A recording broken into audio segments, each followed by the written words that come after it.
Mike, turn your games down. Hi, everyone. Welcome to another What Are You Playing for September 2024. I am Mike Albertin, and who's playing some games with me tonight? Well, I'm Michael, over from the Distorted Illuminations YouTube channel. I'm Ron Huntone. I'm just here. Welcome back. I am Carson. I just play games and I stream sometimes. So that's about it. And I'm Zach with Absolutely the Best Podcast, A Work in Progress. And I'm here to hang out with you guys. And welcome, guys, and thank you for joining me for this month's What Are You Playing? As we do these every month, where I'm joined by a few friends, talking about what we've been up to. And I always like to start these off with a snap. So I'll get that out of the way real quick. Hey, who can believe it? I'm still playing Marvel Snap every day. So Hooray. I'm getting a little tired of. I'm noticing I let a couple days where the missions. I lost like one mission, which you get one every 2 hours, so 6, or one every 8 hours, or 2 every 8 hours, so 6 a day, and so I'm like one or two here and there overflow, which is not like me. But I'm just a little burned out, but still playing. Still a fun game. They added a new keyword into the game, which is activate. So now we have cards that when you play them at any turn after you play them, you can then hold them down to activate their ability, which will do different things. Like the one that we currently have is Symbiote Spider-Man, which will then do another reveal one of the cards. So we'll essentially play the card's ability again and merge with it. So just some nice things. I mean, they keep adding to the game. Game is still great. Still enjoy it. But I have learned to control myself. They don't get all my money every month anymore. Now they only get their $10 and then the $5 gold pass for 30 days, every 30 days. So that's it. Like, I'm done buying bundles. I'm done buying when they try to oh, hey, look at this $5. You get a variant and credits. I'm like, no, stop it. But still fun. I still play every day. I don't get upset when I lose, or I don't really care. I just play to play and do the missions, do the alliances, get whatever I can, and just keep working towards whatever. So yeah, I don't really have a lot to say about it this month. Just that it's still there, and I mean they keep changing the game and they're making it better. I mean I do believe that. I think they did They nerfed a card and upset the whole world, but they do that sometimes. It didn't affect me. It wasn't a card I played, so I was like, oh well. I don't even remember what the hell they killed that made the whole community cry. But they killed something and everyone got really upset. I'm sure. I can't remember what it was. I'm sure there's entire subreddits dedicated to that. Oh, there are. I remember reading it, and people were just throwing a fit on I'm part of a Marvel Snap group on Facebook, and I gotta say, the amount of people who will post things without reading the text of a card is impressive. And these people will just take them through the trenches. They'll be like, I don't understand why this happened.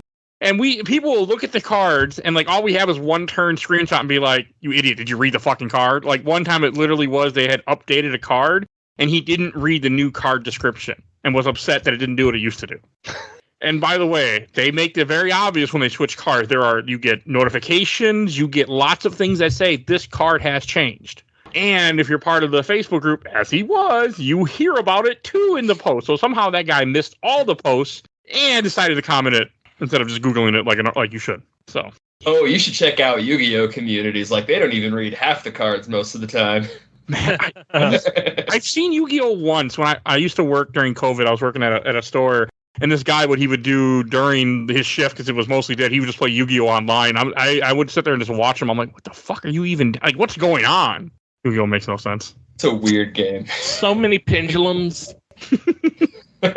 So, yeah, I couldn't do it. I'll never play Yu-Gi-Oh! Marvel Snap, my one addiction for card game, and still good. They're adding, this season is Symbiote, so we get a few different Spider-Man, and next season is Venom. It's weird how that's lining up with something else. So there's Anti-Venom is coming to the game, and a bunch of other Symbiotes, so I'm excited, and they'll keep getting more of my money. So, yeah, play Marvel Snap. It's fun. Still highly recommend it. All right, that's enough of me gushing about that game. Carson, what is something you've been playing?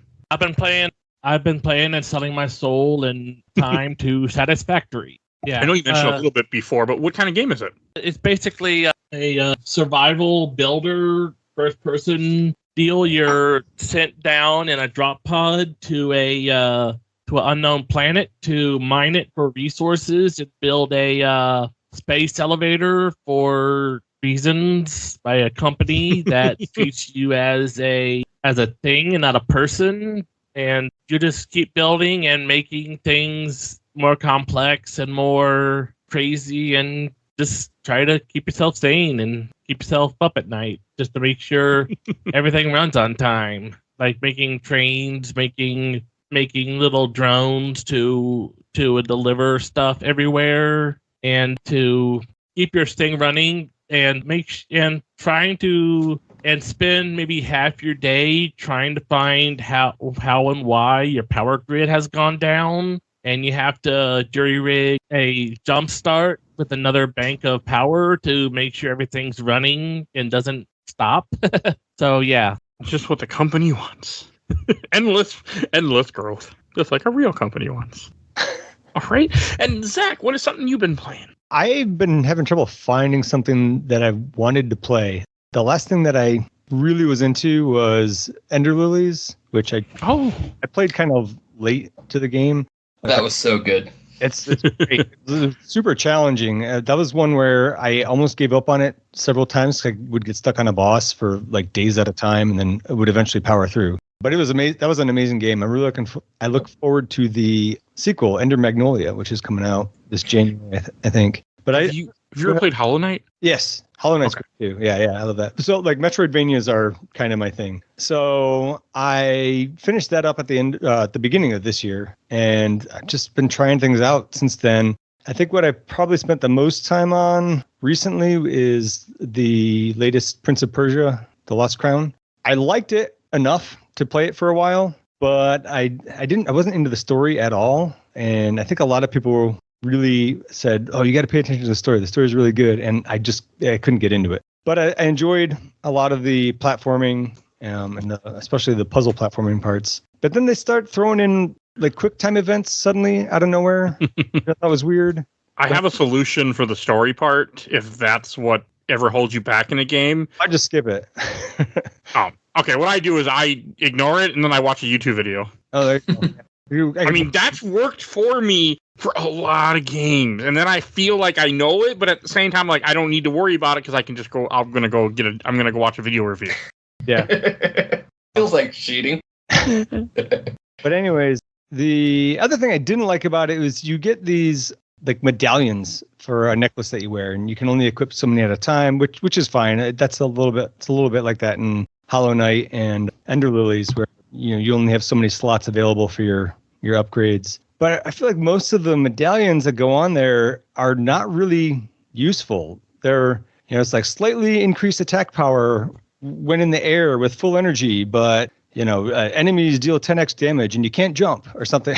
It's like these ridiculous trade-offs for a little bit more power. Most of them are like that. There's a few that are pretty decent. See, I wouldn't even equip them then. I was like, well, this just stays empty, because I will not put on my character stuff like that gives me a negative bonus that I do not like. I will just ignore it. I don't either. So there are a couple that is like, there's a couple that'll help you out a little bit, but they're few and far between. You usually pick up ones that aren't really worth it. So anyways, I gave up on it. I was probably about 3/4 done.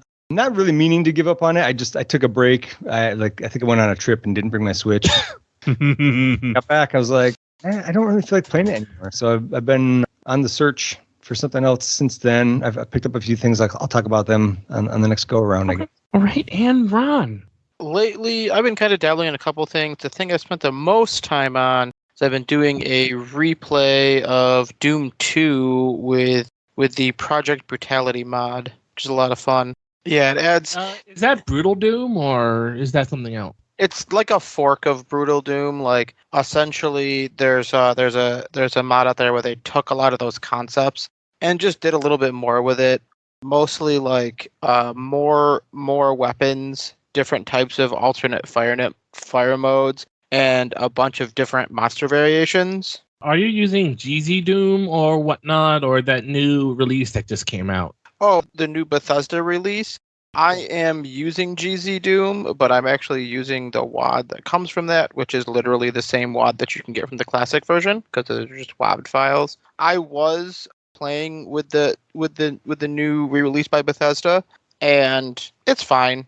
Still Doom 2, but there's like weird UI things that are going on with it that I'm not a big fan of. And the mod browser in that is really bad. That's what I hear. Yeah.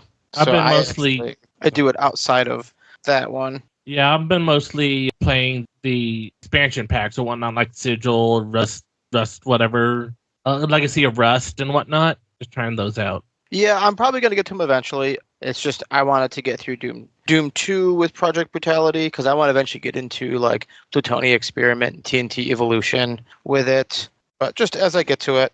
I wish I knew what you guys were talking about exactly. I understood a little bit of it. You know what a WAD is, right? A mod, right? Yeah, mod. And Okay. Technically, no. No. In Doom, a WAD file is literally it's the WAD itself is the collection of levels. So like Okay. yeah, so like Doom 1 has a WAD that has all of the levels in it. Doom 2 has a WAD file that has all the levels in it.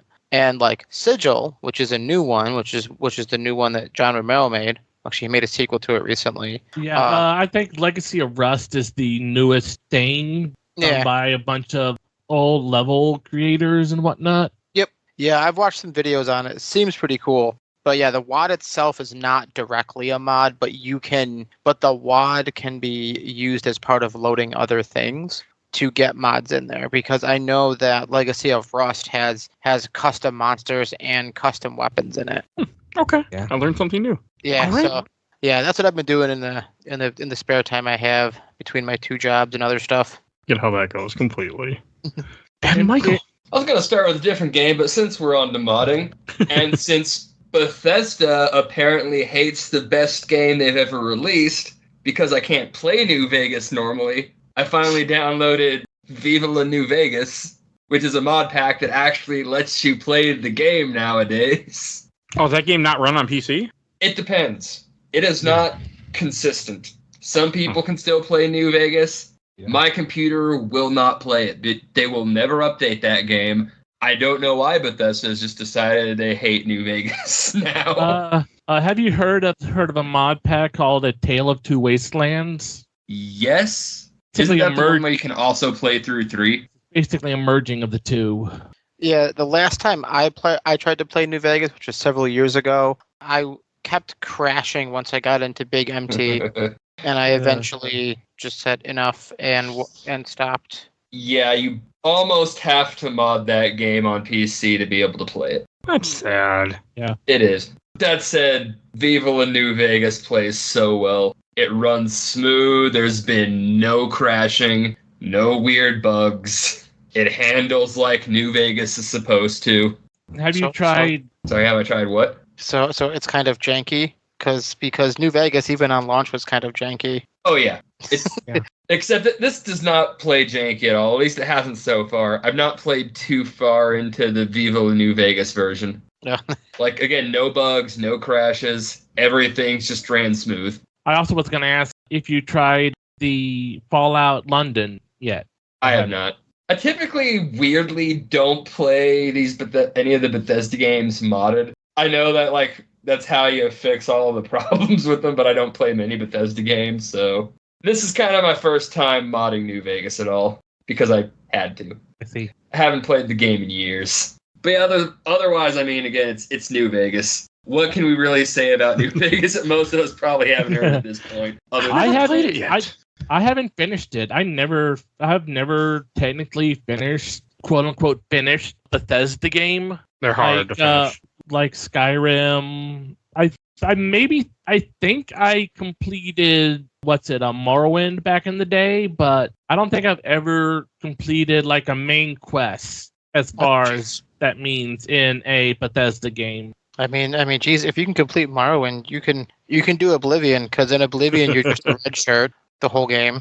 Oblivion, I 1,000 pointed once a long time ago. Yeah, no, it's so funny. The main story of Oblivion is just like you go and do everything for Martin, who's the actual hero of the story. And Carson, what is some other stuff you've been playing? I've also been playing the Castlevania Dominus collection. Yes. The new one with Symphony of the Night and Rondo. No. This is the DS collection. Oh, it the has, DS collection. Okay. Yeah, Dawn of Sorrow, Portrait of Ruin. and Order of Ecclesia. Yep. Oh, okay. No, I think of the Requiem collection. Yeah. That was only on PS4. That was a couple years ago, or if that was more than a few years ago. But I can play that on my PS5. Yeah, the Rondo of Blood and Symphony of the Night. I can do that on my PS5. Yeah. Are you enjoying having the DS games back again for the first time ever? I do. I'm also excited finding out how they fixed Dawn of Sorrow's stylus deal, like the magic seals and everything in that you have to do with the stylus back in the day. It's all done by either the paste buttons, or you can use your mouse to draw them and do whatever stylus things you got to do, like breaking ice or doing some other stuff. I don't remember what they did, but it's all really good. I'm glad. I'm going to be playing one of them soon, so I'm happy to see that get released. And also fighting people in the Marvel vs. Capcom fighting game collection. Another thing I never thought would be released. Yep, it's got basically everything from X-Men: Children of the Atom to Marvel vs. Capcom 2. Yeah, I've been playing that and getting my ass thoroughly kicked by people who know better than me, but it's still fun. Hey, that's all that matters. And Zach. So I got an email not too long ago from a Kickstarter that I had backed for a game called Lords of Exile. I don't know if any of you guys have heard of that. Yeah. It was just the creator saying, we've sent out all the ROMs, so everybody should have them now. And, if you didn't get it for whatever reason, let me know. And I didn't have it, so I let him know. And he's like, we sent those out already. You should have it. Check your email or whatever. I was like, yeah, I've checked. I don't have it. And it stayed friendly. I got in a back and forth with him before I realized that they sent the ROMs out a long time ago, and this is some update. And I had already downloaded it on my Switch and just had never played it. So I started playing it. It looks a lot like Bloodstained Curse of the Moon and Curse of the Moon 2. Is that the sequel? Yep, that's right. Which are great games. So I was kind of pumped for it. But I played it for a bit, and I just wasn't really compelled to go back to it. So that was that. I mean, sometimes you just got to be in the right mood. Yeah. For the right style of game. Totally. I totally agree. So I'm maybe one day I'll pick it up again. I don't have anything bad to say about it. I didn't play it long enough to really give it a fair shake. It certainly didn't turn me off from it, but I don't know. That wasn't the right game for me at that time. Is it like a hard 2D side scroll, like Castlevania style? It is Castlevania style. I didn't even think it was that hard. I feel like it was a little maybe too derivative of Castlevania, but I got maybe 2 stages into it. Oh, okay. So maybe there's a twist on it or something. I don't know. But then I picked up the making of Karateka or Karateka, or however, like we can have a whole debate over how you pronounce that. That's fine. I know what you mean. I've heard Karateka more often than not. Yeah, people say Karateka or Karateka, and I had it as a kid on like an Apple II, and nobody else had ever heard of it. So in my mind, it was Karateka, like Karateka, I guess. I don't know. Anyways. And I think Jordan Mechner said, however you want to pronounce it is the correct way. So that's like, I don't care. I see. Yeah, that's an interesting game, I guess. It's more like a documentary that you get to play parts of. It's kind of interesting. It was a digital clips. They've previously put out one for all the Atari games, pretty much. Yeah. And there's another one coming out soon for Tetris. Oh, nice. I don't think I knew that. It's called Tetris Forever. It was in the latest Direct. Yes, that does sound familiar now. I didn't realize that was a digital Eclipse thing. So my interest is a little more piqued. I love Tetris, but I probably would have just played it on the Pocket or something. But that's interesting. So anyways, the making of Karateka is pretty cool. It kind of goes through the timeline of Jordan Mechner's beginnings in programming. He did a couple other smaller games before then. You can try out different versions of the games that he made. He made Prince of Persia. Yes, that was after this. That was after Karateka. And Prince of Persia, he doesn't own any of the rights to it anymore, I don't think. The whole thing, at the end of the documentary game, whatever, it's like, the next thing was Prince of Persia, the end. But you don't own it. Yeah, you could play these different, they're usually single screen games. that he created, and you can play different versions of them as he changed them based on feedback that he got from companies that he was trying to get to sell it for him. And so that's kind of interesting to see how each of the games progresses. And then for Karateka itself, you can play the original. There's different basically beta versions of it that you can play, and then they've done an updated version of it, which was kind of cool with like newer graphics, not like PS5 or even I guess this was on the Switch, so of course not. There was a remake, like a full 3D whatever remake of Karateka. Yeah, I think that's on there. Oh, really? I think so. Because there's two different like newer versions of it, and one of them was like a remake, and the other one is one that they did specifically for this release, and they were both pretty cool. So that was fun. That was worth it. I mean, I didn't spend a whole lot of time on it, but I thought it was really cool and fun to go through. All right. Didn't even know this thing existed, so that sounds cool. That sounds like a very cool style of game. If you've never played the original one, I don't know how much it would be of interest to you. It is. I mean, if you play the original, it's really slow. Yeah, But it was amazing back in the day. I mean, it was like the first game I ever saw that had cutscenes in it, and it's running on an Apple II. Yeah, and all the animations were rotoscoped. Yeah, more or less. Jordan took.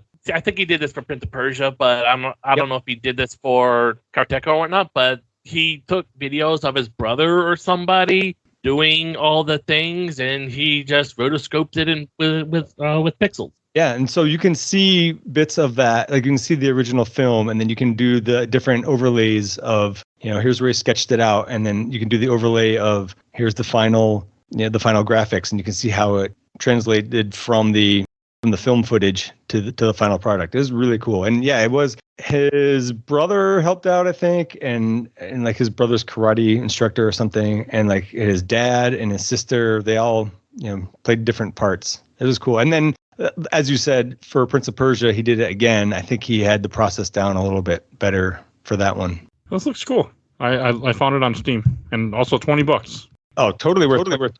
And Ron, what have you been playing? Besides Brutal Doom, I've also been here and there getting into triangle strategy. Yeah, it's pretty fun. It's definitely a slow start. When the game starts, like you do a little tutorial thing, and then there's about half hour of like cutscene and political stuff, and then like another battle, and then a bunch more political stuff. I'm just getting to the part where like the plot really kind of kicks off. There's been like an army's attacking the home village, and I'm just at that battle. It's kind of a neat game. It's similar to like tactics games like Final Fantasy Tactics, but it's not quite as in depth so far as those. You don't have like different jobs. Every character just kind of, they have a set role that upgrades as you play, and they learn new abilities in that. It's very much about positioning and taking advantage of the turn order. But I'm liking it when I get the time to sit down and mess with it. I was actually a little disappointed with Triangle. Oh yeah? Like, it wasn't bad, but something about it maybe it was just because it was following the Octopath games, which I thought were some of the best things that came out of Square Enix for a long time now. And we kind of got just a somewhat mediocre strategy RPG with Triangle. Like I said, I'm not very far into it. Like, I'm at a point where like the characters are still just level 5-ish. So it's not very far into it. And like the plot itself is just kicking off. But yeah, I'm liking it enough so far. Like I said, it's not as in depth as something like Tactics or Tactics Advance. But it's got some cool stuff going on.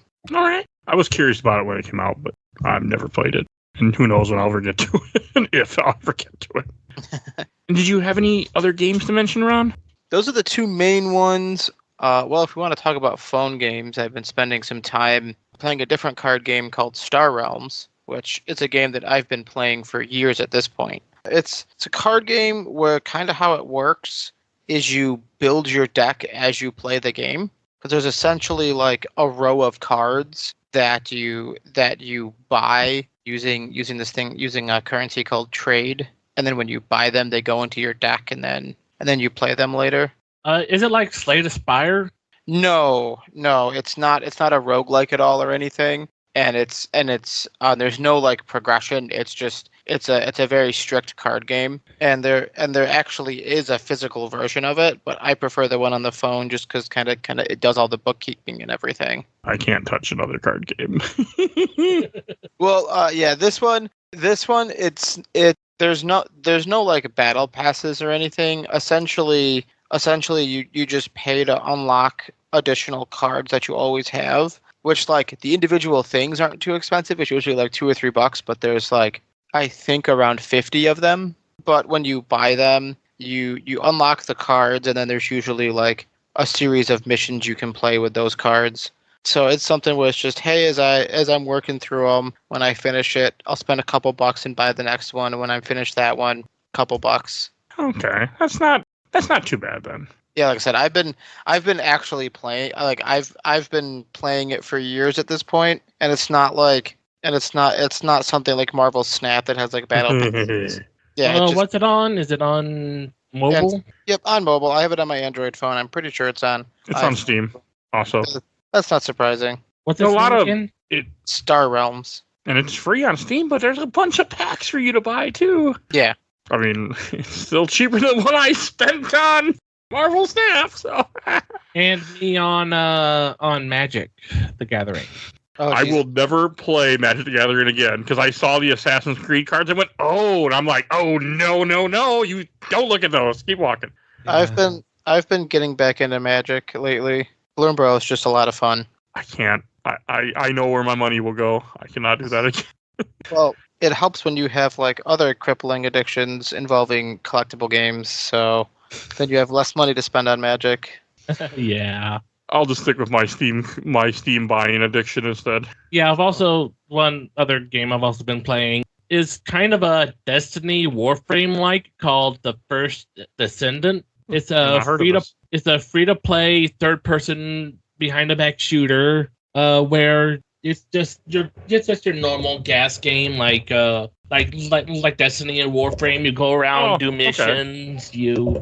You there's some sort of story going on. You can follow if you want to, but it's all about looting and shooting and whatnot, and it's fun. And the character designs are interesting to say the least. All right. And Michael. So the one new game I've actually played from this year, this month, is a retro throwback to Mega Man called Fallen Leaf. Ooh, That's my new game. Is a retro throwback. I haven't heard of it. Yeah, It's a very small indie game. It's not as difficult as you might expect something from a Mega Man game to be, but I'm okay with that. pretty light, fun. It plays like you get different characters that you can like swap on the fly as you're going through the levels. Each This one, is really cute. It looks good, yeah. it's fun. The what's only it called thing again? Flyleaf? Fallen Leaf. Fallen Leaf? Yep. Yeah. This is really cute. It is like the only thing that's like really weird is you release the ancient wizard that sealed the evil apparently, and it's like some hermit in his underwear, and you're apparently his descendant. But as you're unsealing all of these ancient treasure chests, there's somebody else you find that he told was his descendant that you don't know, and all of these ancient artifacts just seem like his clothes. Snacks of his that got sealed away. So I haven't beaten it. I don't know what the wizard's deal is, but it's kind of funny. Hey, I almost forgot. Yeah, I almost forgot if we're talking about indie games. I played a demo of this game that was talked about from a YouTuber called Dungeon Chill. It's this. He did a video of a bunch of indie game horror quote unquote demos, and I played a demo of this one called Death in Abyss, and it's basically what if Omega Boost was under the sea and against eldritch nightmares coming to get you. Oh yeah, I watched that video. He also had that one farming sim one in it too. That seemed really cool. Yeah, Harvest of Soul, whatever it is. Yeah.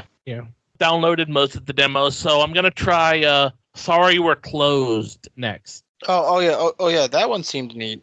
I'm glad you guys play demos. I don't touch them, so it always makes you guys are introducing me to new games. Like Fallen Leaf got added to my wish list. Yeah, these are just I just some YouTube or suggest some demos on I just learned about these a couple days ago and gonna try them out soon. So yeah. All right. And Michael, did you have anything else to say? The only other game I played, and it's because every year or two I'll go back and replay it. I've played back through Chrono Trigger. Because it's other than I don't think there's really anything we could possibly add to the Chrono Trigger discussion. I have just about finished assembling a cosplay of Magus. Ooh, that's awesome. I do want to see pictures of that. I've been thinking about going through an old RPG or something like that for a while, but I think most of the new action-oriented RPGs like Final Fantasy VII Remake and Rebirth and a bunch of other things I have no patience or taste for turn-based anymore, but they may change if I replay some old stuff. All right, Carson, any other games to mention? Other than what I just told about, nothing else really can come to mind. So, okay. yeah. And Zach, do you have any other games you want to mention? I got a couple. I'll try to be quick about it. One of them will be quick, for sure. Somebody, I'm pretty sure it was in the Games My Mom Found Discord, somebody was talking up Afterimage, which is another Metroidvania-style game. It looked pretty good. I picked it up pretty cheap. I think it was like $25 for a physical copy. And I was immediately put off by the voice acting. It was really annoying. And while you can skip ahead on the dialogue box, they keep talking. The voice acting keeps going. So can you? Oh my God! Yeah. Can you mute it? Yeah, there might be a setting that you can mute it or something like that. But I was just like, oh. But then on top of that, there's just too much going on in the game. Like when you go to the menu, there's like 4 pages or so that you can go in between with the left and right trigger buttons. But then within those pages, there's like several tabs.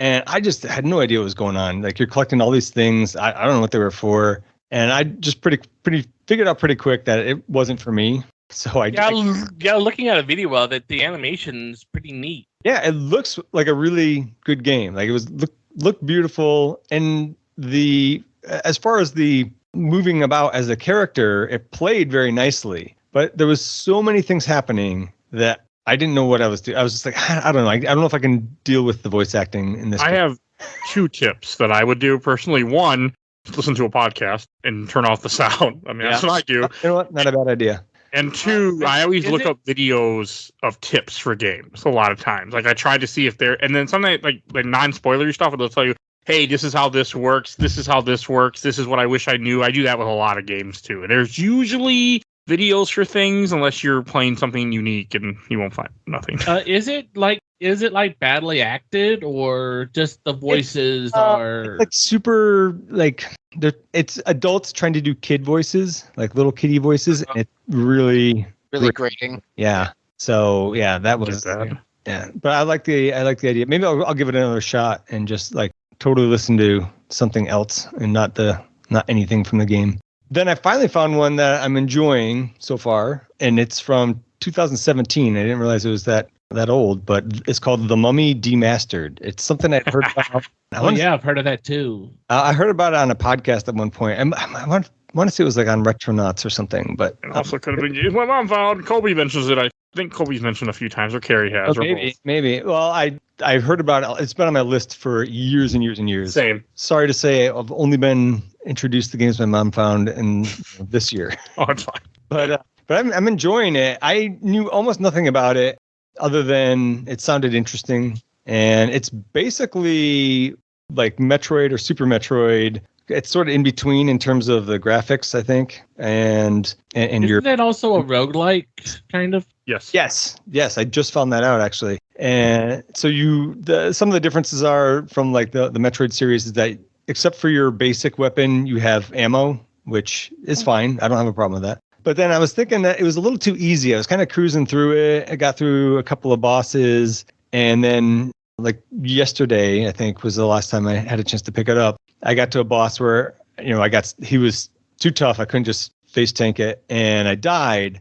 And yeah, it's when you die, you're not you anymore. You're another soldier who comes in, and the first time it happens, they give you a little talk, and it's like, yeah, so you can go recover everything that this other dude had, but also he's gonna he has those weapons. He's gonna shoot at you while you're trying to kill. So you have to go and kill your zombie self and then collect the items that version of you had. Does each soldier have special traits like Rogue Legacy? I don't know much about Rogue games at all, so I couldn't tell you. But stay away from them. So far, what seems to happen is if you have, I think my max ammo is 200, and when I die and I go collect everything from it's not super hard to kill the old version of yourself, but when you go collect that, you get about half your ammo back. So that's not too bad. And then for this boss, though, I got to grind to get it all back because the boss is really tough. I think I'm finally figuring it out. If you like that, you really should try Rogue Legacy. Write that one down. Yeah, it came out a couple years ago, maybe more than that. Oh yeah. Yeah. Legacy is quite old. Yeah. It's basically the same thing. You go through a castle, and every time you die, it's not a new soldier or whatnot. It's your descendant that goes through it again. And each of your descendants has a specialty or or weakness, or one of your descendants can be colorblind, and everything is in monochrome. Huh. That's interesting. So is it just random, or because if you keep dying, you're going to run out of different things that could be the different trait, right? Yeah, it's totally random. And the rogue part of it is you keep the money you get in the castle and put that towards your home castle or village to unlock different classes and different benefits and whatnot. So you can one of them can be every time you die, your next descendant is you pick out of 3 possible ones. Okay. And they can have a varying amount of different traits, as I said, either beneficial ones or just weird and wacky ones. Another one is that they can have irritable bowel syndrome and fart every time they double jump. Never played it, but I've always been curious too. But I don't like roguelites. You're selling me up. I mean, you could play Rogue Legacy, or you could play literally any other roguelike.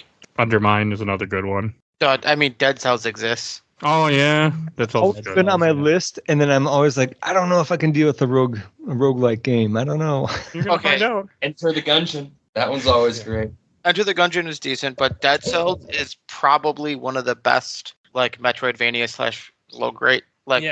It's Fast and Furious, and just it's a lot of fun. It's really easy to get into it, and it's also there's a Castlevania DLC that came out not too long ago. Oh, right. Yeah. Oh yeah. I would check out Dead Cells before trying Rogue Legacy. Because Konami actually realized, wait, we can make games? What? We can sell our old games again? What?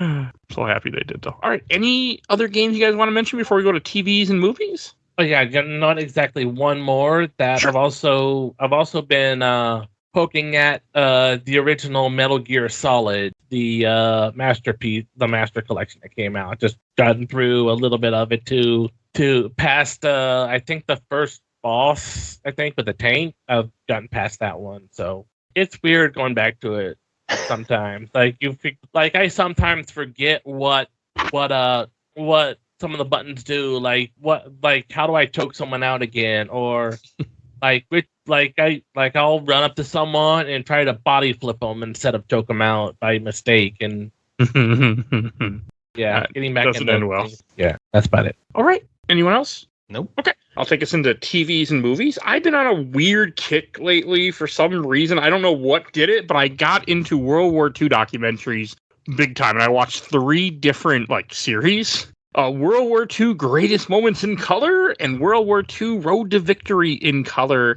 And these are extremely good if you like documentaries and you like World War II stuff. They have a lot of interviews with survivors from the war. And they have it from both sides, too, which I always appreciate when they have a few Germans, to get there. Because a lot of them were I'm not going to go too far into it, but it's just nice to have, more of what happened. And you get some very good takes, and they actually have real footage from the war that was recorded back then, and from both sides. It's just very good. you'll learn a lot of stuff they didn't tell you in high school, because they talk about the Dresden fires that the Allies did, which I never knew about. It talks a lot about the bombing of Tokyo and with the stuff with the atom bomb. Like, just so much things you'll get that you wouldn't get otherwise. No, And it taught me a lot. I I've seen it before. But. I only know about the Dresden stuff because of the Kurt Vonnegut book, Welcome to the Slaughterhouse. Is that Slaughterhouse 5? Slaughterhouse 5? That's it. Yeah. Is that's part of that? What theaters did the documentaries cover? Was it just an overall kind of thing? It's between the two of them. It's overall. They start off with like Germany, but it covers almost everything. Battle of the Bulge. It covers Battle of Midway, Iwo Jima, Okinawa. Like, it covers Normandy, of course. It covers Dunkirk. A lot of they do end up getting almost on everything, and that one's really good. And I also watched another one. I forget. I did not write down the name, but it's about the five who. It's called The Five Who Came Back or something like that. It's about 5 directors, movie directors, that went to make propaganda films who were then changed by the war when they came back, and about the movies they made. And there was one made about like the mental effect of what being at war does. And they weren't allowed to play it for 30 or 40 years before the government would let them do it. Whoa. Yeah, man. Because they didn't want you to know what war did to these people. Like, they didn't want you to know, hey, PTSD, that's not real. No, let's cover that up.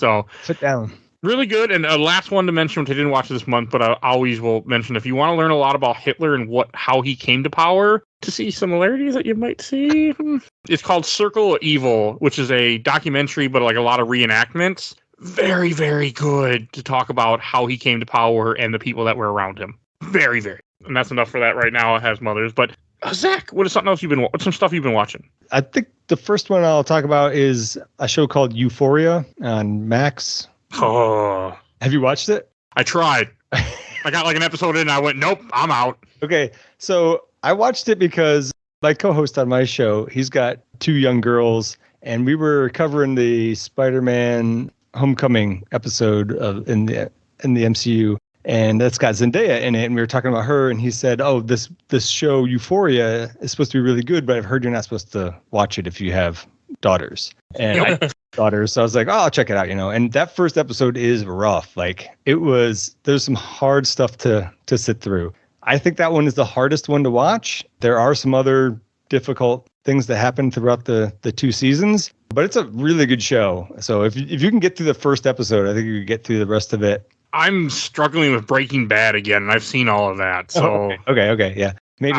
You got to be in the right mood, I think, for like certain stuff like that. I'm also kind of I was watching it, while doing spreadsheets and whatnot for work. So okay, that also helps take the edge off of it a little bit. If I was full on focused on it, that might be a little too much. But I finished the 2 seasons that they have of that, and it was pretty good. I didn't love the way either of the 2 seasons ended, but overall, I thought that was worth watching. It was just too rough for me, and I was like, and my wife's like, I don't like this. I'm like, that's fine. Let's. I mean, it is hard because there's a lot of drug use in it, and I am not an addict, but I feel like I could easily be.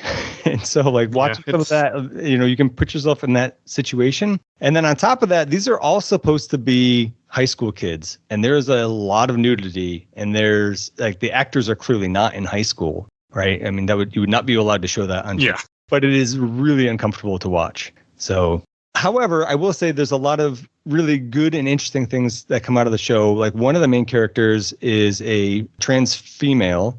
Okay. And she's at first I thought it was a character playing a trans female, but no, she is a trans female actress, and she's awesome. She's like, everybody on the show is awesome, but she was great. And they deal with, her character on the show is also trans, and they deal with some of the harassment that she gets, as well as, the friends that she makes and people who are willing to stand up for her and things. So I thought it was really interesting, and deals with some difficult situations, but also really tests my ability to watch some uncomfortable scenes.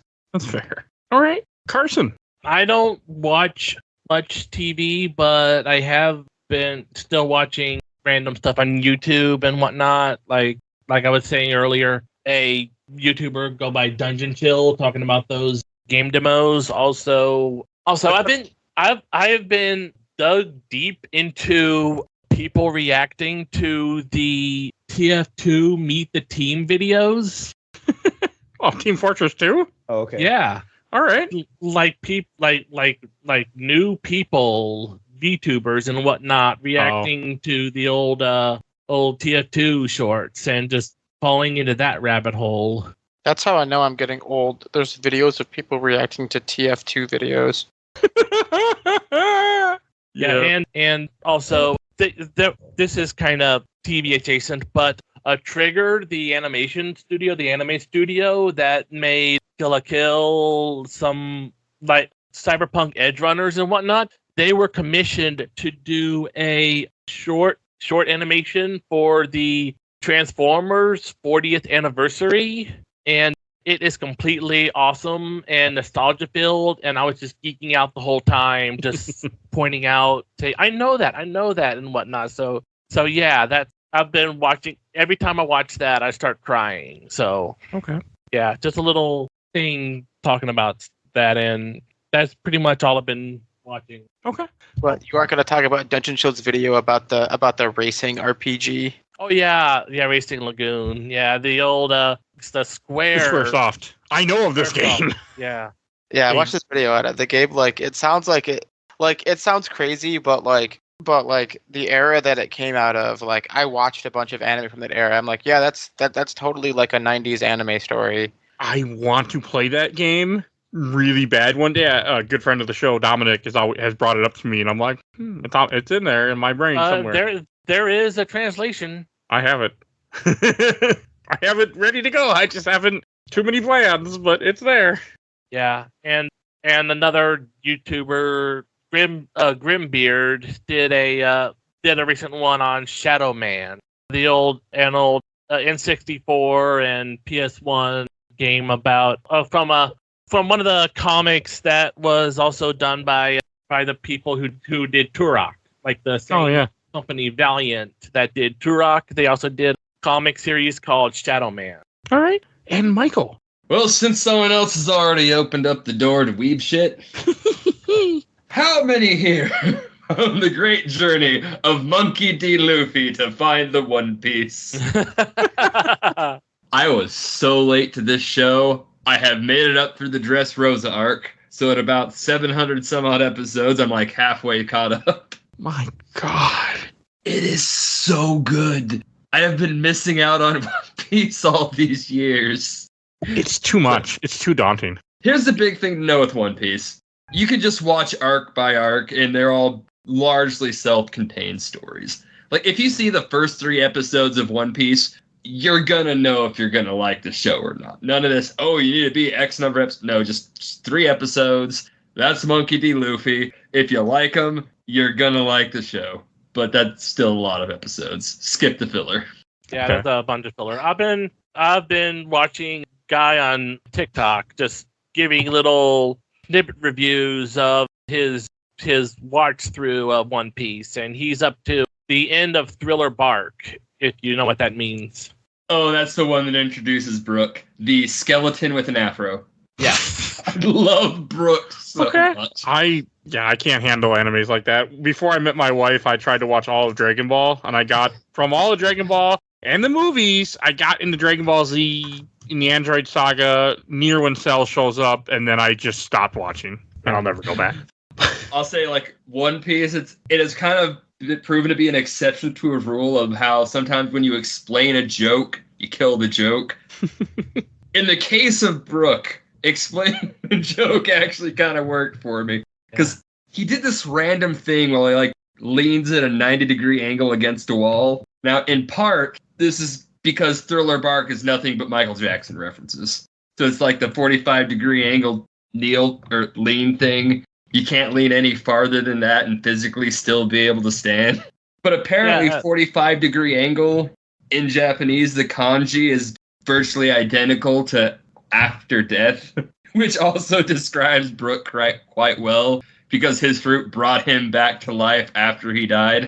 So it's a really stupid pun. Brooke is great if you like puns. Yeah, and if you want to be sad sometime from his story, Laboon.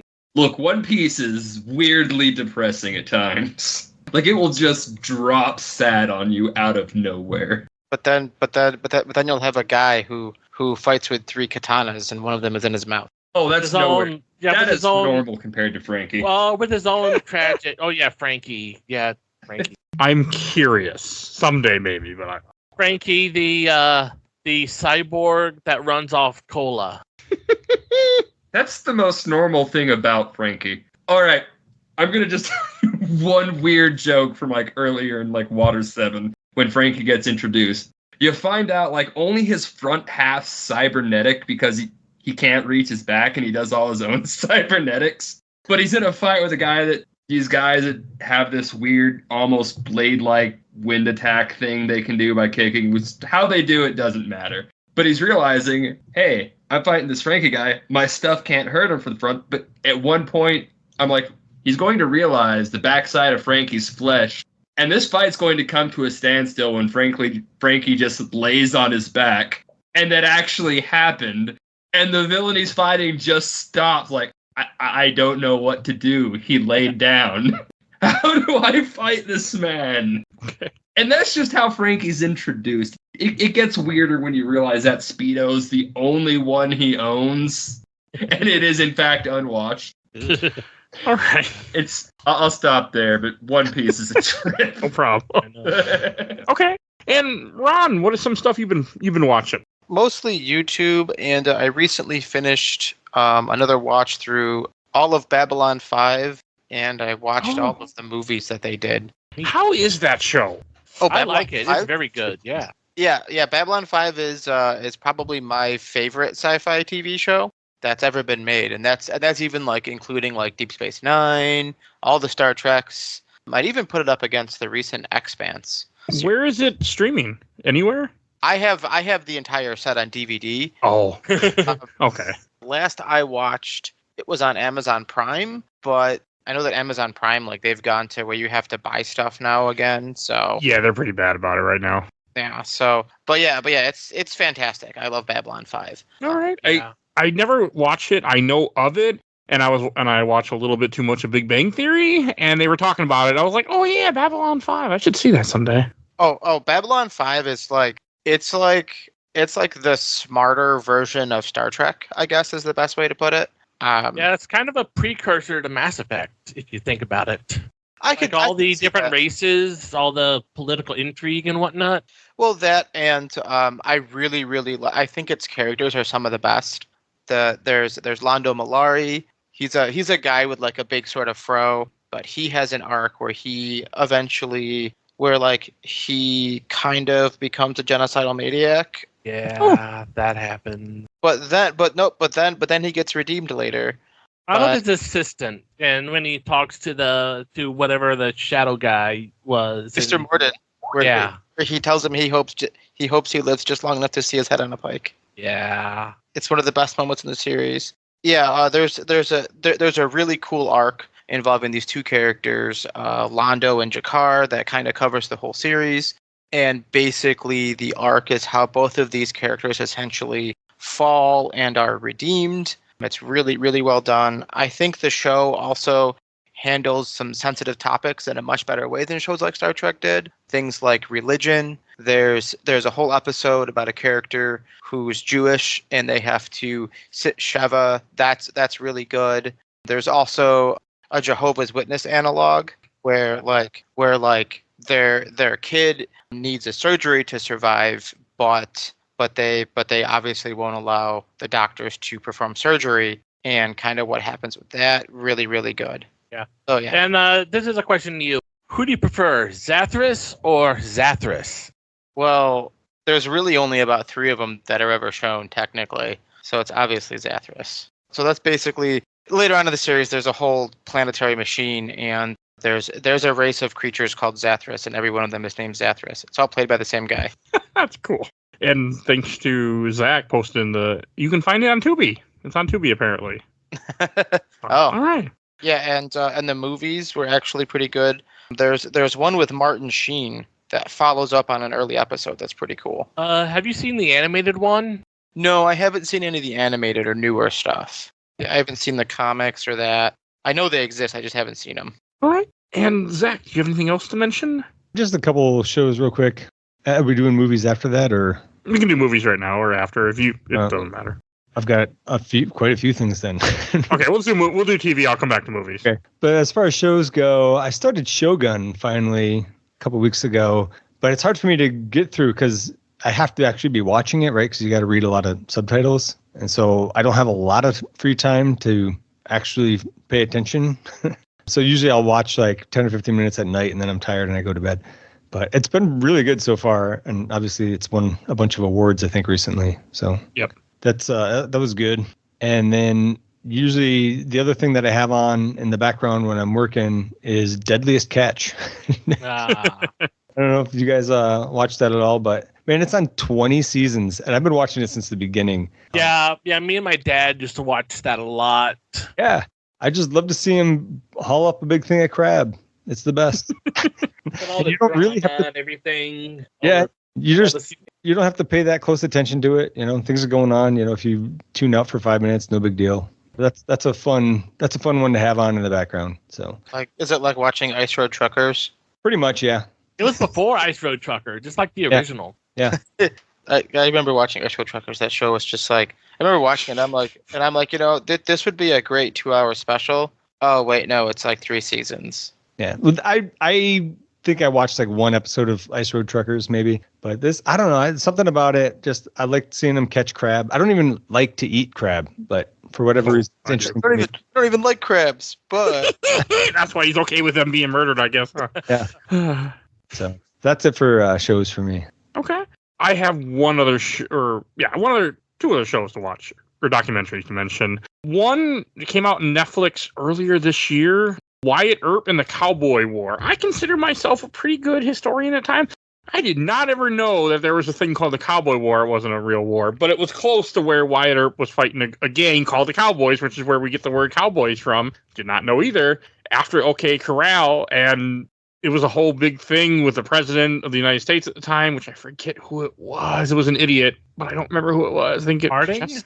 Was it Taft? No, it wasn't. I can't remember. It was someone who didn't last long, who only became president because somebody else got killed or died. Was it Grant or? No, it wasn't. It wasn't any of the ones that I actually like. It wasn't Grant or the ones that I know. But this is after Civil War. But what I do remember of it is that they almost had to call in the military and have the military go in there to stop this. But if he did that, then the South wanted to rebel again because they were angry and because they considered Arizona to be part of their territory. So it was a whole big thing with the Confederacy. And it's really good documentary. And I learned a lot of stuff I did not know about Wyatt Earp. And yeah, that man went and killed a lot of people. So really good documentary. And another one I watched, which is fitting for the time that we're in, called How My Father Was Brainwashed.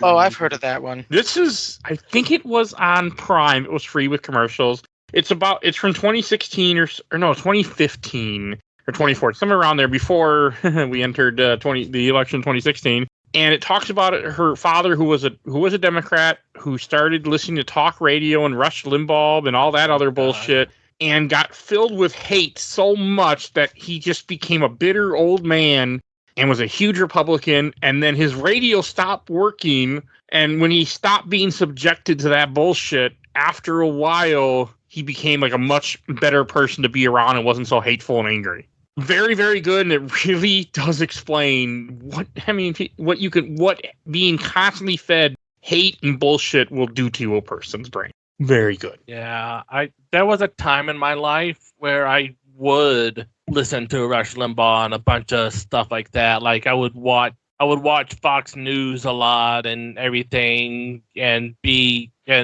liked Glenn Beck, for God's sake. But I guess you can say the same. I got away and never really watched it and had some time to not really listen to them and find out how much of their bullshit really was bullshit. Mm-hmm. So it feeds into, but it really explains, because a lot of people don't always understand, like, how can people vote for Trump in this time? Like, this will help you understand that if you're one of those people who doesn't get it. Like, yeah.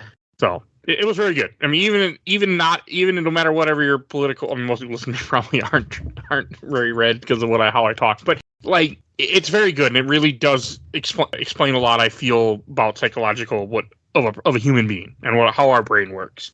So that's all I have.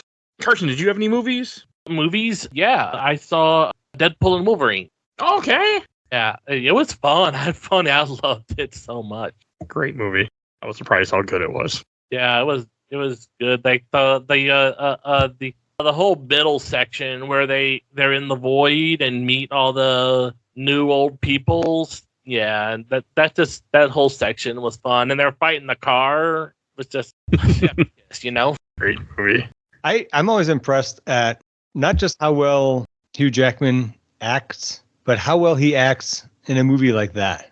You know, like he was getting some real emotion in a few of those scenes. Good actor. Yeah, he's great. Right. And Ron, any movies? Outside of the Babylon 5 TV movies, not really. Okay.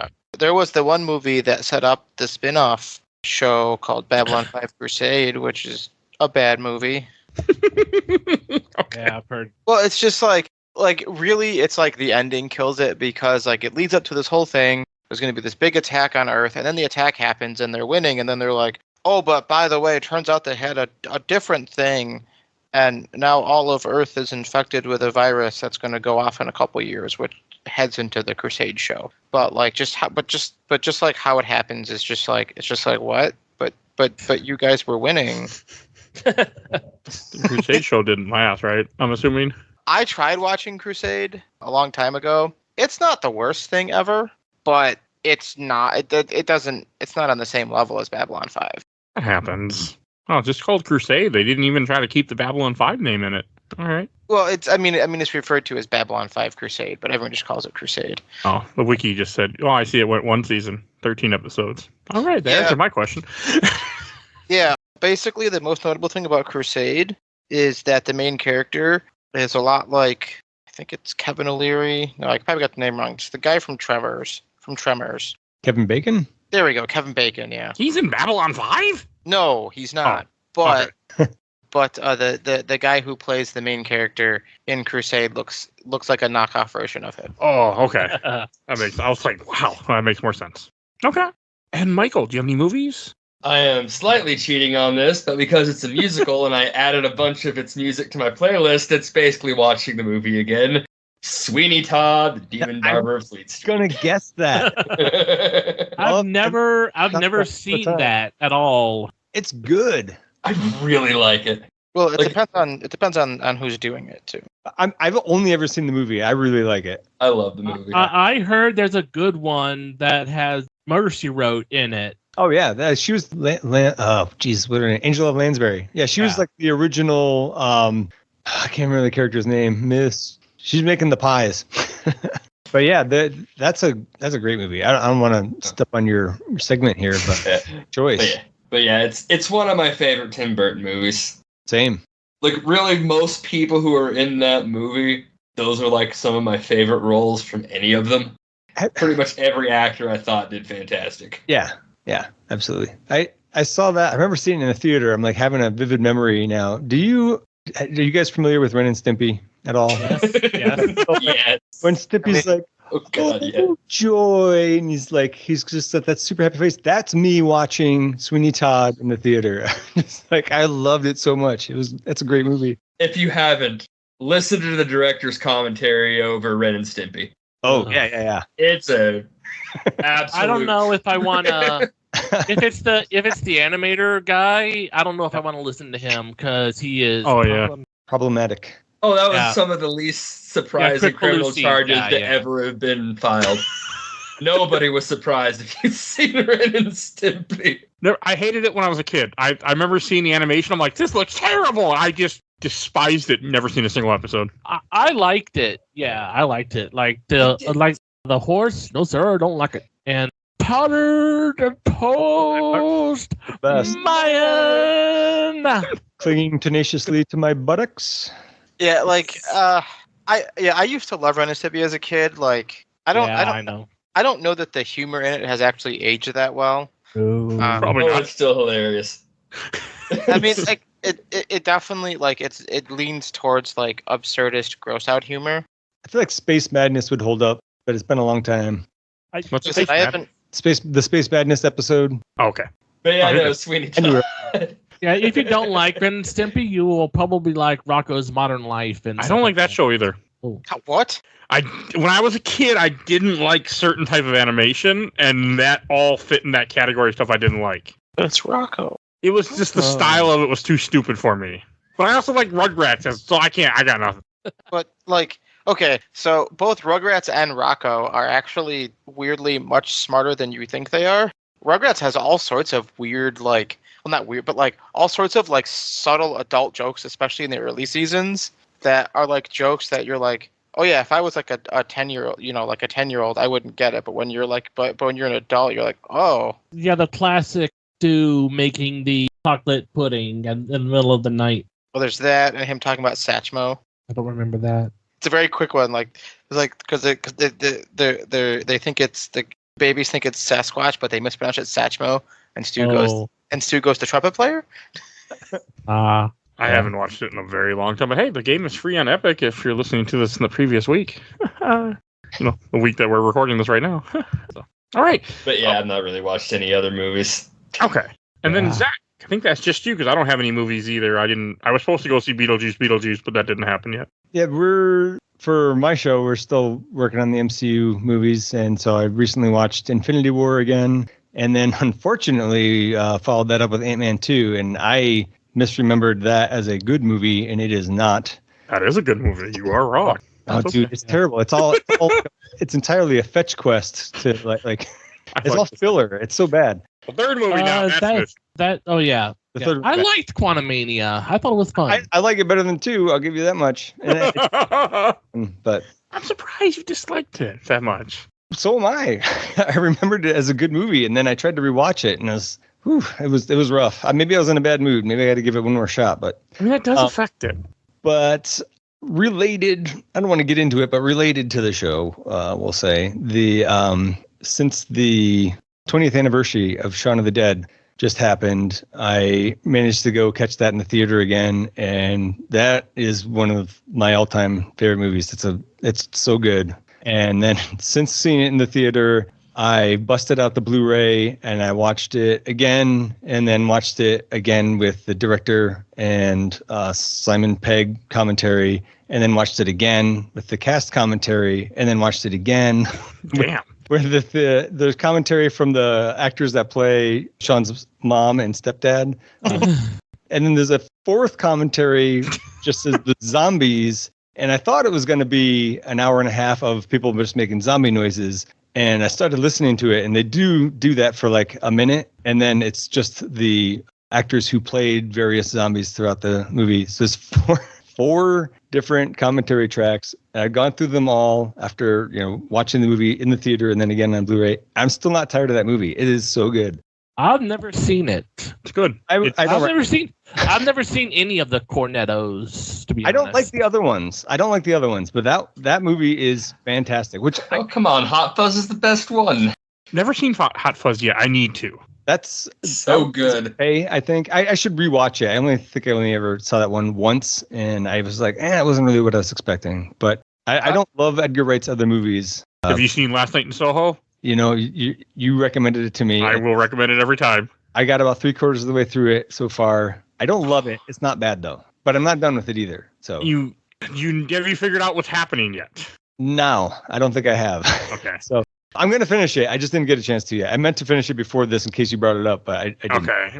When you get to the part when she goes to have some tea, that's when the movie clicks. Okay. So we'll just leave it at that. I think I might be right at that point. Probably not, but okay. Because it's right at the end. It's near the end of the movie when everything clicks together and the movie gets. I really actually appreciate that about a movie when I don't mind if I can get through it. I don't mind being lost and kind of uninterested in the movie if at the end it clicks and then you're like, oh shit, this whatever, and then you can watch it again knowing. You have to watch it twice to really understand it. It's one of those kind of movies where you watch it once and you're like, okay, and then when you rewatch it with the understanding of what's actually happening, you will appreciate it a lot more, and you will catch things you did not catch. All right. Well, I will definitely prioritize finishing the first watch, and then we'll see about a second one. I mean, this one's the first watch, but I watched it 3 times in less than a week for that recording, which is not me. Well, and I remember, I think we were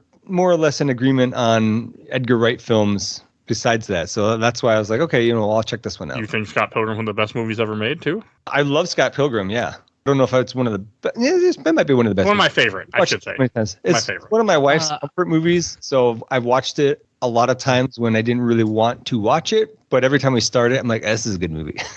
I haven't seen that either. I've only seen everything or read everything through osmosis and whatnot, like panels and memes and whatnot. And I played a little bit of the video game. Oh, so you're basically like how I'm rewatching Breaking Bad in like 3 to 5 minute clips. Pretty much on YouTube, and also sprinkling in like Better Call Saul clips. Yeah, I do that on TikTok. You probably do it on YouTube Shorts and whatnot. Like there'll be just a randomest 10 seconds of a TV show just boom onto your timeline, and you just sit there and watch it like maybe 3 or 4 times in the same sitting before you move on to the next one. Well, it's just because like I keep finding random like Better Call Saul and Breaking Bad clips, and then they're like 3 to 5 minutes long, and then I watch them, and like I've watched all of Breaking Bad, so like I'm like, well, I know this part, but I'll just watch the clip again because why not? They're both good. If you listen to this like the day it comes out or within September of 2024, it's Last Night in Soho is still on Freevee for the end of the month. So nice. Worth watching. All right, any other movies, Zach, you want to mention? I'll do one more real quick. I don't know if it counts as a movie, but I have it on Blu-ray.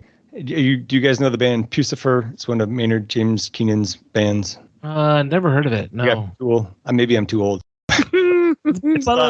But I know who Maynard is. I know Tool, but I only know A Perfect Circle. Okay, yeah. So Tool, A Perfect Circle, and Pucifer are like 3 different projects he has, and there's probably some overlap between other musicians, but I saw them do a show, I think 2 years ago in October. It's one of the greatest shows I've ever seen. It was for their latest album at the time called Existential Reckoning. I really like that one a lot. It's really good. But the show, it was truly a show, and it was in a small theater. It was one of the best concert experiences I've ever had in my life. And they were recording the whole time for that tour, and they put together a really nice Blu-ray of not that day, I'm sure. maybe part of it was, but like for the performance, they played the same set every night, I'm sure. I finally got around to watching that because I finally got my Blu-ray player hooked back up again. And that was really cool. It's called Global Probing. So if you like Tool, it's hard for me to say if you like Tool, watch this because it's totally different. If you like Maynard and you think he's an interesting dude and maybe a little bit more of his weirder stuff, I would recommend it. It's pretty interesting. It was a great show. And that's it for me. All right. I think that's everything then for all of us. Yep. Let's go to plugs. And Michael, where can people find you at? You can find me at the Distorted Illuminations YouTube channel. All kinds of fun stuff there relating to games and anime. And I'm on it too, right? Has that come out yet? That was the Illusions of Gaia episode, right?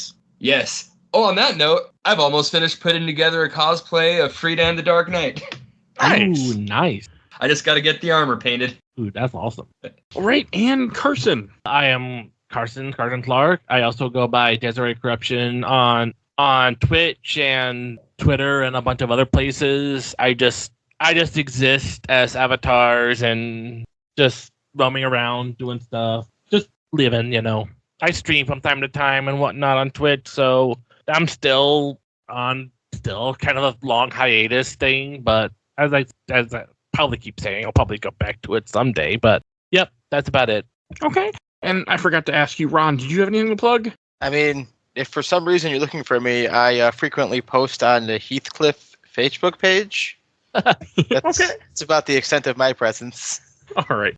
And Zach. You can find me on Absolutely the Best Podcast, A Work in Progress, where right now we're mostly talking about MCU movies. So if Marvel movies are your thing, come check it out. If you Google Absolutely the Best Podcast, you'll probably find it. You don't even have to spell it correctly. I was just testing that theory, and I mangled it completely, and it still came up as the first hit. So it's also because Google knew that's what you were looking for, too. Yeah, it could be. So unfortunately, it does it for me, too. A certain thing. I've noticed with Google, if you look up certain things, it learns you. That does make sense. Pretty sure I'm right on this. But no, I mean, once you publish enough and you're everywhere, you will get redirected in general. So, and I think you guys have been doing it long enough that you are going to be everywhere in the ether where it's going to find you. There's some of these places I never heard of. What's Listen Notes? I'm on there. There are a bunch of different podcast platforms that aggregate take from the main ones like iHeart, iTunes, Spotify, and they'll go out there different places. Like there's just hundreds and thousands of just random things, and I'll just end up places. Yeah. So, I don't know how it works. Because I had a weird spike in traffic and downloads today, and we didn't have a new episode today. So I bet you another aggregator must have picked it up, and because it was all for the same episode too. It was weird, like the latest one we had, but it was from a week ago. So sometimes stuff like that happens. I've had weird things like that happen. It's just podcasting in a nutshell. Yeah. So yeah. All right. And if you enjoyed this episode, it's over 650 other episodes of this podcast. You can, if you want to listen to the rest of your What Are You Playing, in the show notes will be all of them, 3 years or 4 years worth of these. I've been doing them every month. So if you want to go just hear what we've been up to, you can find all that. We do movies, comics, TV shows. There's tons of content on this podcast. Just start scrolling through. You never know what you're going to find. Life is like a box of chocolates. I never covered that movie yet. But go look through our giant catalog. If you want to support the show, we do a Patreon for a little dollar. You can vote in our Patreon polls. We have 1 to 2 a month. Currently 2, but there will probably only be 1 next month because I got too many ties. Too many things to get done. So definitely go check that out. And we have a Discord. Please join our Discord. Chat with us. We're always happy to have new people join us. And if you want to be on the show, that's the way to do it. Or to be on any of these episodes, you can go and join the Discord. And I ask for guests all the time on there for upcoming episodes. And I want to give a shout out to my awesome intro and outro courtesy of Elena at Hell Hastrig. Follow her on Twitch and Instagram. Or no, TikTok and Instagram. Definitely go check her out.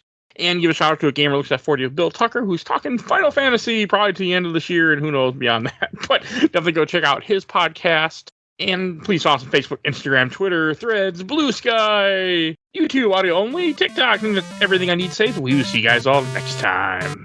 Bye, everybody. Bye. Bye. Did.